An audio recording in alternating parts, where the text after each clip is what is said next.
তো আজকে আমরা চলে যেতেছি ইফতার আনার জন্য। তো ইফতার আনার জন্য আমাদের যে বাস আছে সেই বাস নিয়ে চলে যেতেছি সোজা ইফতার আনার জন্য। কারণ আমাদের রুম থেকে প্রায় হোটেলের দূরত্ব প্রায় 23 মিনিট। তো এই আমাদের গল্প স্বল্প করে সুন্দর করে চলে যাচ্ছি, রাস্তাটা দেখাইতেছে আপনাদের।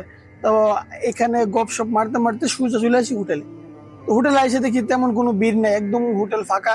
তো ওনারা বলতেছে একটু ওয়েট করেন ভাই, আপনি আপনার পার্সেল গুলো রেডি আছে, আপনি একটু ওয়েট করে নিয়ে যান। তারপর হুট হুট করে উনি ডাক দিছে, ডাক দেওয়ার পর বলতেছে যে ভাই একটু সামনে থেকে এগুলো গয়না নেন। আমরা অর্ডার দিছি প্রায় 40 প্যাকেট। তো 40 প্যাকেট উনি সুন্দর করে গয়না দুইখানে উনি সুন্দর করে গয়না দিয়ে সেটা 20 প্যাকেট করে সুন্দর করে দুজন লোক দিয়ে বাসে উঠে দিছে। তো উনারা বাস উঠে দিছে, তারপর উনি আমাদের ডাইকে নিয়ে বলতেছেন ভাই আবার আসবেন, আর ভালো করে একবার দেখে নেন, আবার একবার দেখে নেন যে এগুলো সবকিছু ঠিক আছে কিনা। তারপর আমি বলছি না ভাই আর দেখতে হবে না। তারপর আমরা শুরু চলে আসি রুমের মধ্যে। আইসা আগে থেকে এখানে গুছানো আছে, সবকিছু গুছানো রেখে দিছে। আগে থেকে আমরা বলে দিছি যে আমরা খাবার নিয়ে আসতেছি, তোমরা সবকিছু গুছাই রাখো।